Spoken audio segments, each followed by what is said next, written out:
বিএনপির ভারপ্রাপ্ত মহাসচিব তারেক রহমান ১৭ বছর পর দেশে ফিরেছেন, কিন্তু কার প্রেসক্রিপশনে? তিনি কি দেশমাতৃকার টানে দেশের মঙ্গলের জন্য দেশে ফিরেছেন, না ভারতের আধিপত্যবাদ পুনরায় প্রতিষ্ঠা করতে এসেছেন? এগুলো আমাদের জানতে হবে এবং বুঝতেও হবে, কারণ সুদীর্ঘ ১৫ বছরের ফ্যাসিস্ট শাসনামলের অবসানের পর আবার ভারত উঠে পড়ে লেগেছে। এবার বিএনপির কাঁধে চেপে পুনরায় ফ্যাসিস্ট আওয়ামী লীগকে এই বাংলার বুকে ফিরিয়ে এনে আমাদেরকে শোষণ করতে চায় তারা।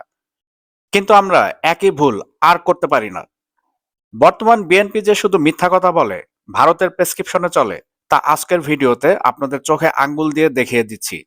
চলুন শুরু করা যাক। আমার এই ভিডিও যখন দেখবেন তখন বাংলাদেশের রাজনীতি অনেক আগায় গেছে, অনেক কিছু ঘটে গেছে। যাই হোক, আমি তো আগে ভিডিও রেকর্ড করি, তাও আমি একটু পিছে গিয়া তারেক রহমানের দেশে ফেরার বিষয়টা নিয়ে আলাপ করতে চাই, কারণ বিষয়টা গুরুত্বপূর্ণ। তারেক রহমান তো দেশে ফিরেছেন, বিএনপি খুশি, তার সাথে বেশি খুশি ইন্ডিয়া। আমি মেনে মেনে করছি না, ইন্ডিয়া টুডে একটা বিশাল ফিচার ছাপিছে। দেখেন কেন তারেক রহমানের দেশে ফেরা ইন্ডিয়ার জন্য খুশির খবর, তারাই লিখিছে Khaleda জিয়া's son in Bangladesh after 17 years. Why it's good news for India? কেন এটা ইন্ডিয়ার জন্য ভালো খবর, সুসংবাদ? ওরে বাবা, কি খুশি ইন্ডিয়া! কিন্তু তারেক রহমানের দেশে ফিরে নিয়ে কি কি বার্তা আপনি পেলেন, সেইটা আমরা মোটামুটি তিনটা দিক থেকে বিচার করব। এক নাম্বার, উনি কেমনে ফিরলেন, উনার ফেরার ঘটনায় কে কি রোল প্লে করলো। দুই নাম্বার হইতেছে উনি কি বললেন, কেমনে বললেন। তিন নাম্বার হইতেছে উনার ফেরার ঘটনা নিয়ে গণমানুষের মধ্যে কি প্রতিক্রিয়া, এবং বাঙ্গু এলিট এস্টাবলিশমেন্ট এবং আওয়ামী লীগের মধ্যে কি প্রতিক্রিয়া। এই তিনটা দিক থেকে দেখলে আপনি বুঝতে পারবেন তারেক রহমানের দেশে ফেরাটা বাংলাদেশের জন্য কি মিন করে, এটার অর্থটা কি। তার আগে ওই পায়েসের উপরে যেমন কিসমিস থাকে না, উনকার দুটা কিসমিস দিয়ে দিই পায়েসের উপরে। না দেখে নি বিএনপি কইছে তারা ৩০০ ফিটে যে বর্জ্য তৈরি করেছে তাও প্রসারণ করে, মার্শাল্লাহ। এই যে দেখেন, তারপরে ছবিও দিছে আগে এবং পরে, ওরে বাবা। তারপরে বিএনপির পাঁচাচাটা এডিটে সাহেব, পাঁচাচাটা কওয়া যাবি না, হ্যাঁ সে কি আপনি চান না আমি মুখ খারাপ করি? আচ্ছা তাইলে ধরি পাঁচাটা হয়েছে, তবে হোগা চাটাটা কিন্তু খারাপ না। যাই হোক, আপনি পছন্দ করলেন না, আপনার একটা কথা রাখা লাগে। তো পাও চাটার একটা ছবি দেবেন না, তাই বলে ভালো হয়েছে, ভালো হয়েছে না? তো জুতার সাইজ কলে ভালো, মাশাআল্লাহ, অনেকে সেট পারবি, জায়গা আছে অনেক সামনে, ইনকা করে। তো তারেক রহমানের ইনকাটা জুতা কিনে দিয়ে বিএনপি কইছে পরিষ্কার করিছে, আর ১৫ লোক কইতেছে আম্বা। ওরা ওই একই কথা। গণসংবর্ধনার পর ৩০০ ফিট সড়কের বর্জ্য অপসারণ করলো ঢাকা উত্তর বিএনপি। তো আসেন না বিএনপি রেডিও, ওটা তো ছবি দেখলেন, স্টিল ছবি, একটা ভিডিও দেখেন, বিএনপির কর্মীরা পরিষ্কার করছে, ভালো লাগবে না? দেখেন ২৬ তারিখ সকালে ৩০০ ফিট এলাকায় গিয়ে দেখা যায় জমে থাকা ময়লার স্তূপ পরিষ্কার করছেন ঢাকা উত্তর সিটি কর্পোরেশনের পরিচ্ছন্নতা কর্মীরা। বিএনপির অফিসিয়াল পেজ থেকে দাবি করা হয়েছে ময়লা পরিষ্কার করছে, সমস্ত ময়লা পরিষ্কার করছে বিএনপি, কিন্তু আসলে না, কথাটি মিথ্যা। পুরো অংশের অধিকাংশ অর্থাৎ 90% বর্জ্য ময়লা পরিষ্কার করেছে ঢাকা উত্তর সিটি কর্পোরেশন। দেখেছেন কারা করিচ্ছে পরিষ্কার? ১৪৮ টন বর্জ্য পরিষ্কার করছে সিটি কর্পোরেশন। কেমন ধাপ্পা দেয় দেখেন। একটা জিনিস দেখবেন, আর একটা কিসমিস, পায়েসের উপরে কিসমিস, পায়েসের উপরে একটা কিসমিস দেওয়ার ছবি দেখার, এটা মিষ্টি দেখে এটা মনটা ভালো হবি। একটা জিনিস দেখেন, মিটিং শুরুর আগে স্টেজের সামনে বোতল ছুঁড়া T20 খেলিচ্ছে, দেখেছেন? কেউ থামাইতে পারতেছে না, পারলে নেতাদের মারে। বড় দল হয়ে করবে কি ওরা? নিজের দলে তো কোনো শৃঙ্খলা নাই, রাষ্ট্র চালাইবে, মিটিং সামলাইতে পারে না, তা আবার নিজের দলের মিটিং, তার নিজের দলের কর্মী তাদের। তো যাই হোক, আলোচনায় আসি। প্রথম পয়েন্ট, তারেক রহমান ফেরার ঘটনায় কে কি রোল প্লে করলো। তারেক রহমানের মূল সিকিউরিটি দিল কে বলেন তো? কে দিল? এটাই হইতেছে কে কি রোল প্লে করলো। এটা একটা বিশাল বার্তা আছে বলে। সেনাবাহিনী, কোন স্পেশাল ফোর্স না, র্যাব না, পুলিশ না, এসএসএফ না, পুরা দস্তর সেনাবাহিনী। এই জায়গাটা খেয়াল করবেন।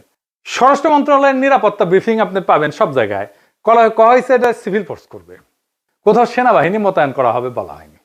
এটার দায়িত্ব ছিল ডিএমপির। দেখেন ডিএমপির ব্রিফিং দেখেন, ২০০০ পুলিশ সদস্য মোতায়েন থাকার কথা ছিল, পুলিশ দেখেছেন? অল্প কিছু দেখতে পারেন, দেখেন নাই মূলত চারিদিকে ঝাঁকে ঝাঁকে আর্মি দেখেন।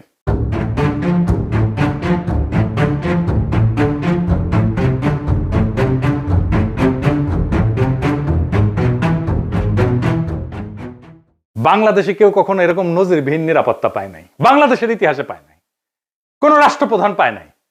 যাই হোক, এই যে আর্মি নিরাপত্তা, এটা প্রফেসর ইউনূসের সরকার সিভিল প্রশাসনকে উপেক্ষা কইরা ওয়াকার দিছে। এটা ওয়াকারের শক্তি প্রদর্শন, ও বুঝায় দেয় সবাইকে যে আর্মি তারেক রহমানের সাথে আছে। বুঝেছ? এটা হইতেছে message, hidden message. Tarique Rahman বাংলাদেশের নেক্সট প্রাইম মিনিস্টার হওয়া কন্টেন্ডার, সন্দেহ নাই। হইতে পারবে কিনা সেটা সন্দেহ আছে। তা ওই তো একাই কন্টেন্ডার না, তাই না? ওনার দলের কাছাকাছি সাংগঠনিক শক্তি নিয়ে প্রতিদ্বন্দ্বী রাজনৈতিক জোট দাঁড়াইতেছে। এমন একটা ভাব তৈরি করা হইতেছে তারেক রহমান না থাকলে বাংলাদেশ উচ্ছন্নে যাবে, উনিই পারবেন বাংলাদেশকে পথে আনতে। যাই হোক, আমরা পরের ইস্যুতে যাই। উনি কি বললেন, কেমনে বললেন, আমরা এই ইস্যুতে ফিরে আসবো। কেন এরকম ধারণা তৈরি করা হয়েছে উনি নেক্সট প্রাইম মিনিস্টার এবং উনি দেশটাকে ঠিক করতে পারবেন? উনি বক্তৃতায় নিরাপদ জীবন, নিরাপত্তা এই জীবন জিনিসটা বারবার উল্লেখ করছেন, 5 বার।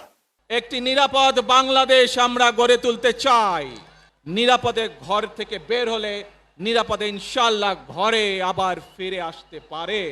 যে কোনো মূল্যে আমাদেরকে নিশ্চিত করতে হবে যাতে মানুষ নিরাপদ থাকতে পারে।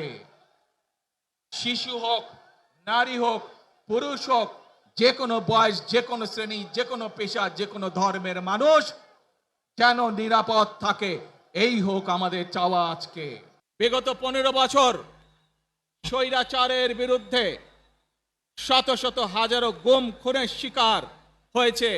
শুধু রাজনৈতিক দলের সদস্য নয়, নিরীহ মানুষের প্রতিবাদ করতে গিয়ে অত্যাচার নির্যাতনের শিকার হয়েছে, জীবন দিয়েছে। আবারও সকলকে যে কোনো মূল্যে দেশে শান্তি শৃঙ্খলা রক্ষার আহ্বান জানিয়ে যে কোনো বিশৃঙ্খলাকে পরিহার করে ধৈর্যের সাথে মোকাবেলা করার আহ্বান জানিয়ে আমার বক্তব্য শেষ করছি। এটা কোনো দুর্ঘটনাবশত কাকতালীয় ঘটনা না, এই বারবার ফিরে আসা, এইটা সেন্ট্রাল থিমেটিক অ্যাঙ্কর তার বক্তৃতার। পুরা বক্তৃতায় ছড়ায় থাকা কোর মেসেজ। এটা শুধু একটা কথার কথা না, পুরা বক্তৃতার একটা নৈতিক ফ্রেম এই নিরাপত্তা, মানুষের নিরাপত্তা। ভাষণের প্রধান নরমাটিভ ক্লেম মানুষ যেন নিরাপদ থাকে। নরমাটিভ ক্লেম কারে কয় জানেন তো? জানেন অবশ্যই, তাও কই আর কি। নরমাটিভ ক্লেম বলতে বোঝায় এমন একটা বক্তব্য যে যা কি হওয়া উচিত, কি করা উচিত, বা কোনটা নৈতিকভাবে সঠিক বা ভুল, এই প্রশ্নগুলোর উত্তর দেয়। এটা কোনো বাস্তব বর্ণনা না, এটা মূল্যবোধ, নৈতিকতা এবং আদর্শ নিয়ে কথা বলে। নরমাটিভ ক্লেম সবসময় এরকম হওয়া উচিত টাইপের দাবি, এবং এই নরমাটিভ ক্লেমের বৈশিষ্ট্য সত্য মিথ্যা দিয়ে যাচাই করা যায় না। এটা নৈতিক, রাজনৈতিক বা সামাজিক মূল্যবোধ প্রকাশ করে। এইগুলো নীতি নির্ধারণে ব্যবহার করা হয়। এই শব্দটা উচিত, দরকার, ন্যায়সঙ্গত, অন্যায়, ভালো, মন্দ, এগুলো হইতেছে নরমাটিভ ক্লেম। যেমন ধরেন, আমি যদি বলি রাষ্ট্রের দায়িত্ব নাগরিকদের নিরাপত্তা নিশ্চিত করা, এটা নরমাটিভ ক্লেম, বুঝাও। তারপরে ধরেন গুম খুনের বিচার হওয়া উচিত, এটা নরমাটিভ ক্লেম। সব মানুষের সমান অধিকার থাকা দরকার, এটা নরমাটিভ ক্লেম। কি হওয়া উচিত এটা বলতেছে। আবার দেখেন, এই নিরাপত্তা ইস্যুটাই আওয়ামী লেসপেন্সার নবনীতা কথাটাকে দইরা পারলে তারেক রহমান জিন্দাবাদ দেওয়া সিক্কুর দেওয়া ওঠে। দেখে যাও এত আরাম পেয়েছে কেন এই কথায়, পার বাকশালীরা কেন ফাল পারিচ্ছে জানেন? পরে আসিচ্ছি, সব একসাথে নিয়ে এইটা যখন এপিসোড যখন শেষ করবো তখন এটার উত্তরটা পাবেন। এই নিরাপত্তা কথাটা কেন নবনীতার এত পছন্দ, আওয়ামী লীগের এত পছন্দ, সেটা একটু বুঝে দেখে আসেন। এই নিরাপত্তা কথাটাই নবনীতার নেত্রীরা বাঁচাবে, আওয়ামী পান্ডাদের বাঁচাবে। এই নিরাপত্তা কথাটাই আর্মির দুর্বৃত্ত জেনারেলদের বাঁচাবে। উনি গুমের কথা বলছেন, কিন্তু কে করছে, কারা করছে সেটা বলেন নাই। তাদের বিচারের কথা বলেন নাই, 2024-এর শহীদের কথা বলেন নাই, এমনকি আবু সাইদ মুগ্ধর কথা বলেন নাই। উনি নিরাপত্তা সবার উপরে রাখছেন, শহীদদের উপরে রাখছেন। উনি হাসিনাকে ফ্যাসিস্ট পর্যন্ত বলেন নাই, স্বৈরাচার বলছেন। বিগত 15 বছর স্বৈরাচারের বিরুদ্ধে শত শত হাজারো গুম খুনের শিকার হয়েছে। শুধু রাজনৈতিক দলের সদস্য নয়, নিরীহ মানুষের প্রতিবাদ করতে গিয়ে অত্যাচার নির্যাতনের শিকার হয়েছে, জীবন দিয়েছে। আমাদের সমাজের প্রথম রাজনৈতিক কর্তব্যটা কি এখন? দুইটা জিনিস তো, একটা হাসিনার অপরাধের বিচার, হাসিনার প্রশাসনের অপরাধের বিচার, নাম্বার 2 রাষ্ট্রের সংস্কার, তাই তো? আর তো কিছু না। কিন্তু উনি দুইটার কোনোটাও টাচ করলেন না। উনি নিরাপত্তা, মানুষের নিরাপদ জীবন দিয়ে ন্যায় বিচার, সংস্কার সবকিছু উড়াই দিলেন। তো তাইলে এই ভাষণ আমাদেরকে কোথায় নিয়ে যাচ্ছে? আমাদের এখন একটা সোজা প্রশ্ন তুলতে হবে যে রাজনৈতিক ভাষণের নিরাপত্তা যখন প্রধান ফ্রেম হয়ে ওঠে, তখন ন্যায় বিচার কোথায় যায়, সংস্কার কোথায় যায়? এই প্রশ্নটা বুঝতে হইলে আগে একটা পার্থক্য বুঝতে হবে। আসেন সেটা বুঝে দেখি। ন্যায় বিচার ফ্রেম ন্যায় বিচারের প্রশ্ন তোলে, কে অপরাধ করছে, কার দায়, কার শাস্তি, কি শাস্তি, কোন আদালতে, এইগুলো কেন্দ্রে থাকে, মানে অ্যাকাউন্টেবিলিটি। আর নিরাপত্তা ফ্রেমে এটাতে কি থাকে? এইদিকে লেখেন, মানুষ যেন ভয় না পায়, সংঘাত না হোক, আর কোনো ঝামেলা না হোক, স্থিতিশীলতা আসুক, সবাই নিরাপদ থাকুক, এটার কেন্দ্রে থাকে স্ট্যাবিলিটি।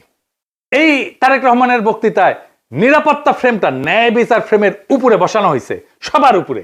কিভাবে? গুম খুন বলা হয়েছে, কিন্তু বলা হয়নি কে করছে, কোন বাহিনী করছে, কিভাবে বিচার হবে। কিন্তু বলা হচ্ছে যে কোনো মূল্যে যেন মানুষ নিরাপদ থাকে। এই এক লাইনে যেটা ঘটে যায়, সেটা অতীতের সমস্ত অপরাধ ভবিষ্যতের স্থিতিশীলতা দিয়ে ঢাইকা দেওয়া হয়। বিচারের বদলে স্ট্যাবিলিটি, জাস্টিসের বদলে শান্তি, এটাই জাস্টিস, ন্যায় বিচার, বিচারকে ডিনাই করার কৌশল।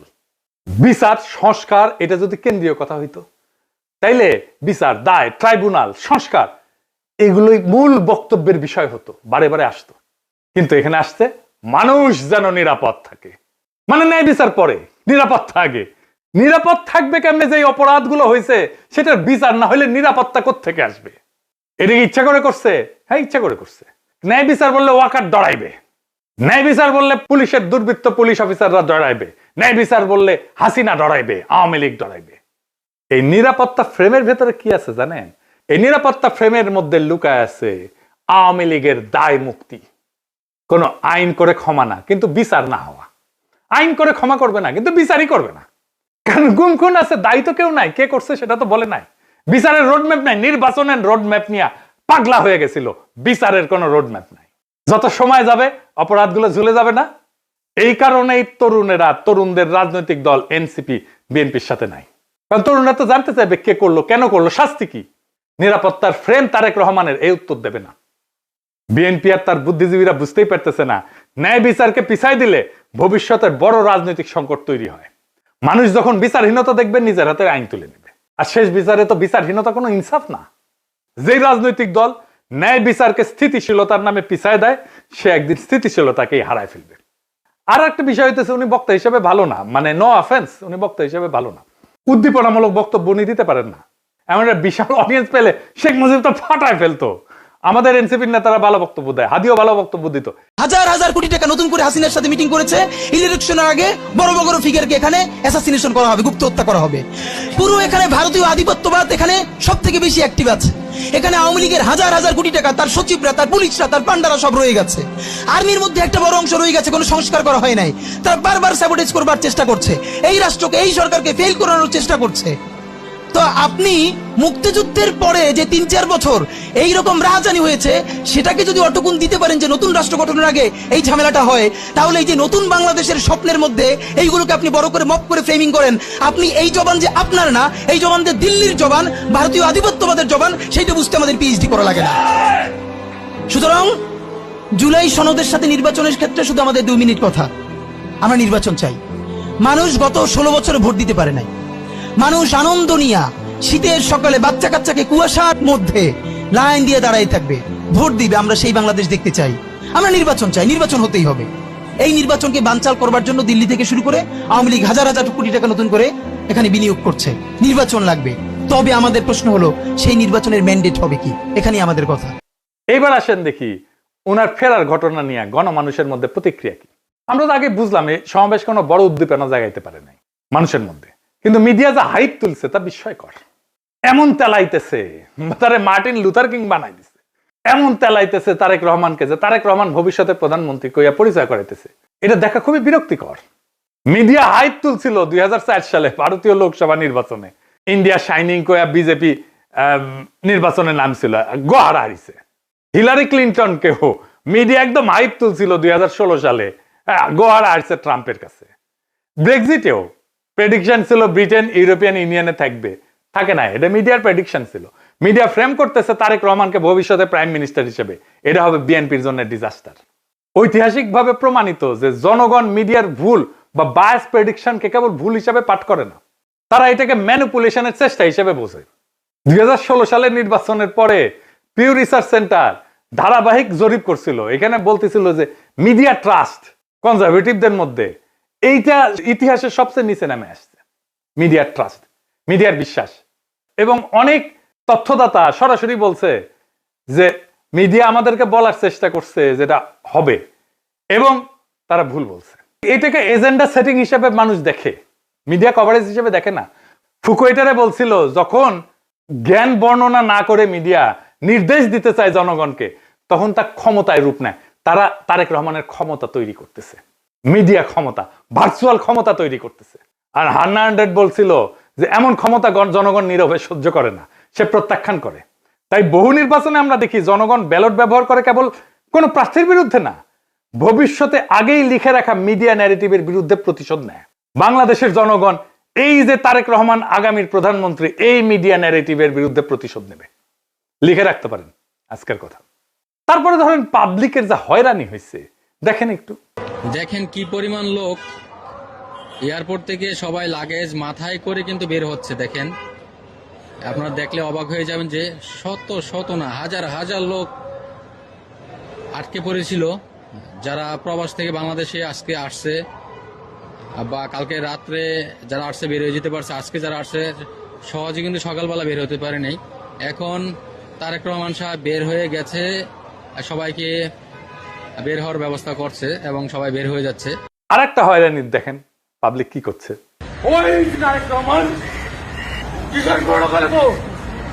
আপনি এই গাড়ির যাত্রী কয়টা বাজছেন এখানে? আপনার অনুভূতি কি? মানে এই যে 2টা বাজে আসছেন, এখন 6টা বাজে। খারাপ লাগছে, মনে হচ্ছে লোকটাকে পায়ে ঝুঁকা দিতে চাইতাম। খুবই কান্না পাচ্ছে, খুবই কি বলবো, ভাষায় প্রকাশ করতে পারতেছি না। একদিকে তো অসুস্থ লোক আসছে দেশের বাড়ি চিকিৎসা করার জন্য, তারপরে এই পরিস্থিতি, দুঃখ লাগতেছে যে আমরা আইছি বাইরে থেকে, আজকে শখ করে একটা গাড়ি নিয়ে আসছে, আর এই গাড়ি আমার এয়ারপোর্টের মধ্যে ঢুকতে দিল না। আমি এইভাবে ঠেলিয়ে ঠেলে নিতেছি, এতে তো আমার কাছে ওইটাই মনে হয় যে আমরা মনে হয় যে অপরাধী করছি। তারেক রহমানকে যে বাংলাদেশের ত্রাতা হিসেবে দেখানো হইতেছে, বাঙ্গু সুশীলদের শিরোমণি মতিউর রহমান কইছে যে দেশে রাজনৈতিক শূন্যতা চলতেছে, তারেক রহমান আরো আগে আসলে ভালো হইতো, মানে এই শূন্যতা কাটতো। শুনেন, আমি ব্যক্তিগতভাবে এটা মনে করি যে দেশে একটা রাজনৈতিক শূন্যতা রয়েছে, চলছে, এটা একটা বিপজ্জনক। আমি সবসময় ভাবতাম বা এখনও মনে করি যে বিএনপির ভারপ্রাপ্ত চেয়ারম্যানের আর একটু আগে, বেশ একটু আগে যদি আসতে পারতেন, তাহলে এক্ষেত্রে হয়তো বিএনপি এবং দেশের মধ্যে একটা ভালো সুবিধাজনক অবস্থা তৈরি হতে পারত। তাকে বাংলাদেশের রাজনীতিতে অপরিহার্য প্রতীকে পরিণত করা হয়েছে। তারেক রহমানের রাজনৈতিক শক্তি যেদিন থেকে তারেক রহমানকে রাজনীতিতে অপরিহার্য প্রতীকে পরিণত করা হয়েছে, তারেক রহমানের রাজনৈতিক শক্তি সেদিনই শূন্য হয়ে গেছে। তারেক রহমানকে সারা বিপ্লব হইল না একটা, ওনাকে সারা তো ওনাকে সারা দেশ বাঁচবে না, রাষ্ট্র বাঁচবে না, এটা একটা কথা। জনগণের কোনো এজেন্সি নাই, যে নেতাকে অপরিহার্য বানানো হয় সে আর কোনো রাজনৈতিক অ্যাক্টর থাকে না, সে পরিণত হয় একটা স্থির মূর্তিতে যাকে সবাই রক্ষা করে কিন্তু কেউ চালাইতে চায় না। কারণ রাজনৈতিক অ্যাক্টর হওয়ার মানে হইল সিদ্ধান্ত নেওয়া, আর অপরিহার্য হওয়ার মানে হইল সিদ্ধান্ত এড়ায় যাওয়া। সিদ্ধান্ত মানেই ঝুঁকি, আর ঝুঁকি মানেই প্রতীকের ক্ষয়। তাই সেই নেতার চারপাশে এমন এক সুরক্ষা বলয় তৈরি করা হয় যেখানে প্রত্যেকটা সম্ভাব্য সিদ্ধান্ত আগে আটকায় যায়। সে কথা বলে সাবধানে, নড়ে অনুমতি নিয়া, কার্যত উন্নতের সিদ্ধান্তের বাহক হইয়া ওঠে। আর সে ব্যর্থতার দায় নিতে পারে না, কারণ দায় নেওয়া মানেই তো মানুষের কাতারে নামায় না, সেই প্রতীক ভেঙে যাওয়া। যে অপরিহার্য ফ্রেম তৈরি করা হয়েছে, এই ন্যারেটিভ ভেঙে যায়। ফলে রাজনীতি ব্যক্তির হাত ধরে আগায় না, ওই ব্যক্তিকে ঘিরে জমে থাকে, জমাট হইয়া থাকে। তারেক রহমান কোনো সিদ্ধান্ত নিতে পারতেছে না, আমি দেখাই দেবো সিদ্ধান্ত নিতে পারতেছে না, ওটা আমি দেখাই দেবো এই কয়েকদিনের মধ্যেই। এই অবস্থায় নেতার উপস্থিতি শক্তির চিহ্ন না, বরং স্থবিরতার প্রমাণ। অপরিহার্য নেতা মানে শক্তিশালী নেতা না, অপরিহার্য নেতা মানে এমন একজন যাকে ব্যবহার করা যায় না, শুধু পাহারা দেওয়া যায়। তাই দেখতেছেন না, খালি পাহারা আর পাহারা, নজিরবিহীন পাহারা। এত পাহারা বাংলাদেশের ইতিহাসে কেউ পায় নাই। উনি কিচ্ছু করতে পারবেন না, রাজনীতি তো দূর কি বাদ, কিছুই করতে পারবেন না। আর বড় দল কিন্তু চিপসের প্যাকেটের মতো বেশিরভাগই বাতাস, মিচিয়ানা চিপস। দলের প্রধান নেতা আসবে, মির্জা ফখরুল বলল তারেক রহমান যেদিন আসবে সেদিন দেশ যেন কাইপা ওঠে, কাঁপুনি দেবে। আমি আপনাদেরকে জানাতে চাই, নেতা যেদিন আমাদের আসবেন, যেদিন বাংলাদেশে পা দেবেন, সেদিন যেন সমগ্র বাংলাদেশ কেঁপে ওঠে বন্ধুগণ। এই কাপাকাপি করতে গিয়া একটা প্রোগ্রাম নিছে, পঙ্গু হাসপাতালে আহত জুলাই যোদ্ধাদের দেখতে যাবে তারেক রহমান। আসার পরে দেখা গেল পঙ্গু হাসপাতালে জুলাই যোদ্ধা নাই, একজনও নাই। এটা কারোই মাথায় আসেনি, তারেক রহমানেরও মাথায় আসেনি যে ওখানে আসলে কেউ আছে। 3টা না 4টা প্রোগ্রাম তো কয়দিনে, তাই না? এতদিন ধরে প্রস্তুতি নিচ্ছে। আচ্ছা, জুলাই যোদ্ধা কে কে আছে? উনি গেলে কোন ওয়ার্ডে যাবেন, কার সাথে দেখা করবেন, কি নিয়ে যাবেন, কোনো পরিকল্পনা নাই। এই হইতেছে রাষ্ট্র ক্ষমতায় যাবে যে দল, সেই দশের প্ল্যানিং দেখেন। রাজনীতি আগাইলো, ওরা তো কাঁপাইতে চাইতেছেন, রাজনীতি করতে চাইতেছেন না, স্পেকটাকাল দেখাইতে চাইতেছেন। পলিটিক্যাল লিডারের স্পেকটাকাল হইতেছে তার বক্তৃতা, তার রাজনীতি। কত লোক দেখতে আসছে জনসভায়, কত লোক হাজির হয়েছে, এটা স্পেকটাকাল না। কাঁপায় দিছে কিনা এটা পলিটিক্যাল স্পেকটাকাল না। আর পাবলিক সাফারিংস, এইটার জন্য কি পাবলিক সাফারিংস হয়েছে? তাহলে ফাইনালি ওনার যে এই হোম কামিং, দেশে ফিরে আসা, এর পিছনে আসলে কি? এইটা হইতেছে এক ত্রিভুজ প্রেমের লম্বা কাহিনী। ত্রিভুজ প্রেম কইলে এটা ঠিক জমে না, অন্য কিছু কইলে ভালো হইতো, আর একটু দুষ্টু কথা কইলে ভালো হইতো, আমি আর কইব না ওইটা। তো যাই হোক, বুঝাই দিয়েছেন কি কইতে চাইতেছি আর কি, বুঝছাও তো। মানে ত্রিভুজ প্রেমে তো একজনের ছেঁকা খাইতে হয়, এটি না, এটি 3জনই মজা পায় আর কি, বুঝছাও তো। যাই হোক, তো এই ত্রিভুজ প্রেমের 3 অ্যাক্টর হইতেছে ওয়াকার, এডিটর সাহেব, এটা ত্রিভুজ আকাম, এটা ওয়াকার একদিকে বিএনপি আর ইন্ডিয়া। ওয়াকার আর দুর্বৃত্ত জেনারেলের লাগবে গুমের বিচার থেকে বাঁচা, ইন্ডিয়ার লাগবে আগের জমিদারি ফিরে পাওয়া, আর বিএনপির লাগবে ক্ষমতা। এই 3 শক্তি এক হইছে, একজনকে আর একজনের লাগবে। ওয়াকারের বিএনপি আর ইন্ডিয়াকে লাগবে, বিএনপির ওয়াকার আর ইন্ডিয়াকে লাগবে, আর ইন্ডিয়ার ওয়াকার আর বিএনপি কে লাগবে। কি মজা! এইটাই হইতেছে বন্দোবস্ত, এদের মধ্যে বন্দোবস্ত হয়ে গেছে। ইন্ডিয়া আনন্দবাজারে রিপোর্ট করে ইঙ্গিত দিছে আমরা আছি তারেক রহমানের সাথে, ওয়াকার শক্তি দিয়ে ইঙ্গিত দিছে আমরা আছি তারেক রহমানের সাথে, তারেক রহমান বক্তৃতা দিয়ে ইঙ্গিত দিছে আমরা আছি তোমাদের সাথে। শান্তি আর শান্তি, নিরাপত্তা, এর বাইরে আর কিছু হবে না। গুমের বিচার হবে না, সংস্কার হবে না, কিসের ভাল। আর আওয়ামী লীগ নমনেতাদের দিয়ে বার্তা দিছে। শুধু তাই না, এই যে দেখেন আশরাফুল আলম খোকন, হাসিনার পিএস, কি বলে দেখছেন? তারা বলে তারা বিএনপির পাশে দাঁড়াইছে। আবার দেখেন আরেকজন, দেখেন আওয়ামী লীগ, তার প্রোফাইল পিকচার দেখেছেন? হ্যাঁ, সঞ্জিদা খাতুনের ছবি দিছে, তা সেরা ছবিটা দিছে, দুঃখ দুঃখ ভাব একটু, বুঝছাও তো। ওই কয় যে গরু দুধ দেয় তার নাকি লাথি খাওয়া যায়, মানে বিএনপি দুধ দিচ্ছে এখন। বিএনপির আবার দুধও আছে না? আছে তো, না আছে, আছে, সত্যি আছে। আমি মিছা কথা কইতেছি না, আমি দুষ্টামি করিছি না। বিএনপির দুধু আছে, আসলেই আছে। এই যে দেখেন বিএনপির দুধু, দেখি বিএনপির দুধু আছে, বিএনপির দুধু দিয়ে দিছে আওয়ামী লীগকে। যাই হোক, আপনি কিছুদিন পরে দেখবেন পার নাস্তিক গুলা দাঁড়াইতেছে বিএনপির পাশে, এবং তারা বলতেছে আমরা বিএনপি কে ভোট দিব। আমি দেখাই দিব, বলতেছে তারা পার নাস্তিক, যাদেরকে ঘৃণা করেন আপনারা। বিএনপি কে ক্ষমতা আনার জন্য এই সবগুলো শক্তি এক হয়েছে। কেন্দ্র দখল করবে, প্রশাসনকে কাজে লাগায়, পুলিশকে কাজে লাগায়, গুন্ডা আর হুন্ডা দিয়ে নির্বাচন হবে, আর্মি বসে থাকবে, অথবা আর্মিও পিটাবে পাবলিককে, ব্যালট বাক্স লুট হবে। আওয়ামী লীগের পুরো সংগঠন বিএনপির জন্য কাজ করবে, টাকা আসবে, খালি টাকা আর টাকা, লুট করা টাকা ফেরত আসবে কিছু। নির্বাচন প্রচারণার জন্য এই 4 বান্ডেল দিলাম, ব্যানার পিস্টন করার জন্য। আর এটি লাগাইবা শুধু মোটরসাইকেল বহরের জন্য, মোটরসাইকেল নিয়ে আসবা 7টা, ঠিক আছে, দেখিনে নিয়ে আসবা। আর এটি রাখো শুধু নির্বাচনের দিন চা সিগারেট খাওয়াইবা মানুষকে। আর এই 7-8 বান্ডেল যদি আছে, সকালবেলা সীসা খাইবা, হ্যাঁ সীসা খাইবা বৈশা বৈশা। আমি পাস করবো না, সমস্যা নাই। সেই টাকা বিএনপি নির্বাচনের জন্য কাজে লাগবে। এই জন্য খোদা বক্সকে সরাই দিচ্ছে প্রফেসর ইউনূসের সরকার। প্রশাসন, পুলিশ, জেনারেলরা মাথায় রাখেন, এই নির্বাচন আমাদের আজাদির নির্বাচন। সংসদের কাজ রাষ্ট্রে ইনসাফ কায়েম করা। এই ইনসাফের রাষ্ট্রই আমাদের আজাদির দিকে নিয়ে যায়। আমাদের প্রত্যেকটা ভোটকে আমাদের মাঠে রক্ষা করতে হবে। প্রশাসন যদি গণরায়কে ছিনায় নিতে চায়, তাহলে ভোট ডাকাতদের এইবার বিতাড়িত করব বাংলাদেশ থেকে। আর এইবার প্রশাসনের, পুলিশের কাউরে যদি পক্ষপাত করতে দেখা যায়, কোনো মাপ কিন্তু নাই। আগামী সরকার বিএনপির হবে না, প্রফেসর ইউনূসের সরকারের মতো ধ্বজভঙ্গ সরকারও হবে না। তাই খুব খেয়াল, ভোট রক্ষার লড়াইয়ের জন্য তৈরি হন। এইবার ভোট দিলেই হবে না, কেন্দ্র পাহারা দিতে হবে, প্রত্যেকটা ভোটকে আমাদের রক্ষা করতে হবে। আর এক নতুন ভোট আনার লড়াইয়ের জন্য তৈরি হন। ইনকিলাব জিন্দাবাদ। ফ্যাসিবাদ ভারতের দোসরদের পরাজিত করে ইনশাল্লাহ আমরা গড়ব নতুন স্বাধীন বাংলাদেশ। তাই পিনাকি ভাই, শহীদ শরীফ ওসমান হাদিদের সাথে একাত্মতা ঘোষণা করে আমরাও সবাই বলি ইনকিলাব জিন্দাবাদ, ইনকিলাব জিন্দাবাদ, ইনকিলাব জিন্দাবাদ। ভারতের আধিপত্যবাদ নিপাত যাক।